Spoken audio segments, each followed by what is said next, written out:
양배추와 삶은 백색콩에 물을 좀 넣어서 한 잔씩 합니다, 아침에. 백색콩을 매일 적절히 드신다면 품종맹처럼 백색까지는 전혀 문제 없이 건강하게 살 수 있을 거라고 봅니다. 안녕하십니까, 반갑습니다. 저는 경상국립대학교 농업생명과학대학 농학과에서 작물 유전 6종을 전공하고 있는 정종일 교수입니다. 전 세계적으로 굉장히 장수하고 있는 마을들에 대한 여러 가지 과학적인 그런 데이터를 접할 때 장수하기 위해서는 무엇보다도 먹는 음식이 가장 중요하다고 봅니다. 그래서 인스턴트 식품이나 첨가제가 들어가지 않은 자연식품을 골고루 잘 섭취한다면 장수, 즉 백세가 아니라 훨씬 그 이상도 장수할 수 있다고 보고 있습니다. 사실 제가 콩 육종을 하면서 국립대 교수로서 국민들께 뭔가가 좀 가치 있고 칭찬받을 만한 걸 평생에 걸쳐서 연구를 해야 되지 않겠느냐. 그것이 당연히 해야 될 의무라 생각하고, 규모 면이나 어떤 면이든 간에 우리나라 국산 콩의 경쟁력은 외국에 비해서 굉장히 열악한 상황입니다. 따라서 품질에서 차이 나는 콩을 육종하지 않으면 경쟁력이 없다 생각을 해서 전적으로 콩 품질을 개선하는 육종의 시작을 하게 되었습니다. 생콩을 두 개 딱 드셔보시면 원천적으로 다르다는 걸 느낍니다.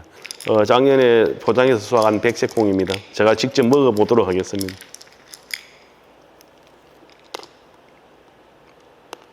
이렇게 생콩을 드셔도 비린맛 자체가 나지 않습니다. 단맛과 고소한 맛이 약간 생콩에서도 나기 때문에 테스트 해보는 정도는 정말 추천드립니다. 현대자동차로 친다면은 백색콩은 제네시스급에 해당된다고 보시면 됩니다. 농업 행질이 양호한 형태로 육종을 한다는 것은 긴 시간 가까이 싸움이기 때문에, 또 육종은 직접 키우면서 선발을 해야 되기 때문에 비가 많이 와도 걱정, 오지 않아도 걱정, 태풍이 와도 걱정, 이렇게 해서 이제 백색콩이 탄생한 겁니다. 그래서 백색콩은 정말로 좋은 콩이기 때문에 백색콩을 드신 분과 드시지 않는 분들은 의견이 완전히 다릅니다.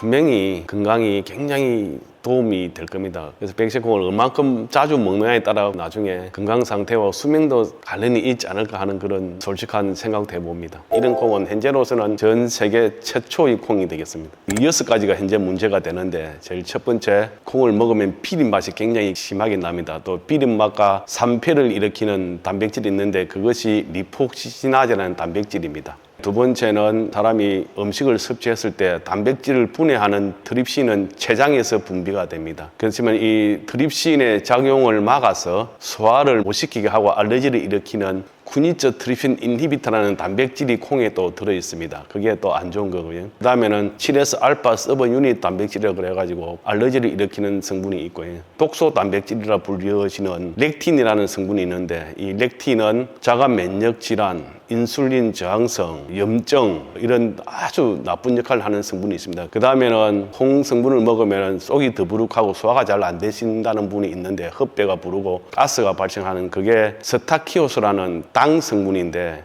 이거는 사람이 소화를 못 시키는 성분입니다. 그 다음에 알러지를 일으키는 P34라는 단백질이 있습니다. 이 6가지 성분이 콩의 품질을 저하시키거나 아니면은 콩을 섭취했을 때 문제가 일어나는 주범들인데, 지금까지의 우리 인류는 어떻게 해왔나 그러면 이 6가지 성분을 없애기 위해서 강한 열에 콩을 삶거나 첨가제를 넣거나 그렇게 하다 보니 크게 일어난 단점이, 원래 콩이 가지고 있던 좋은 아미노산들이나 기능성 성분들이 사라져버리고 그런 부작용이 있었습니다. 원천적으로 품종상 그런 몸에 좋지 않은 항영양 성분들을 제거하는 것이 가장 바람직한 일이다 생각해서 순수 교배를 통해서 백색콩은 5가지가 거의 제거된 콩이라 볼 수 있습니다. 아예 콩국수나 두부 같은 경우를 못 먹던 분들도 백색콩으로 만든 콩국수나 두부 이런 걸 드시고 전혀 거부 반응이 없다는 손님들이 꽤 많이 봤습니다. 공통적으로 하시는 말씀들이 속이 편안하다, 소화가 잘 된다, 더부룩하지 않다라고 말씀을 합니다. 소화가 잘 안 되거나 면역력이 약한 상태에 있었던 분들이나 그동안 콩을 못 드신 분이었다면 백색콩 100%로 만든 콩 음식은 괜찮을지 않을까 이렇게 생각을 합니다. 우선 간식용으로도 이 전자레인지에 한 1분 30초에서 2분 정도 살짝 돌려서 드시면 말랑말랑해지고 해서 어르신들이 간식용으로도 굉장히 맛있습니다. 백색콩을 일주일 분량 정도 되도록 살짝 삶아서 양배추와 삶은 백색콩에 물을 좀 넣어서 믹서기에 갈아서 한 잔씩 합니다, 아침에. 그게 굉장히 좋기 때문에 그렇게 먹는 게 가장 좋은 방법 중에 하나입니다. 백색콩을 매일 적절히 드신다면 품종맹처럼 백색까지는 전혀 문제 없이 건강하게 살 수 있을 거라고 봅니다. 그래서 백색콩을 많이 드셔주시면 굉장히 좋겠습니다.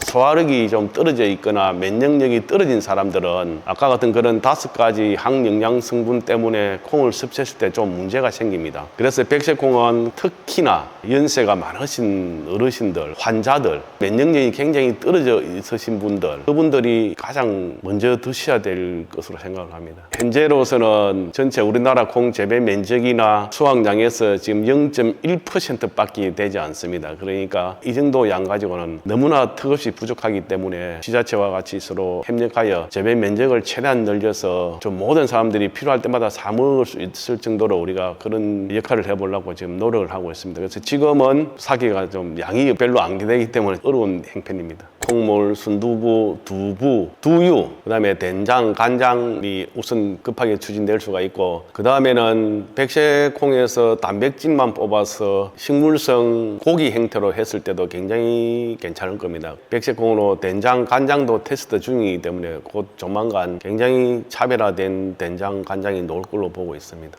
자연 음식을 많이 드시면서 꼭 건강한 생활을, 긴 장수의 꿈을 이루어 주시기 바랍니다.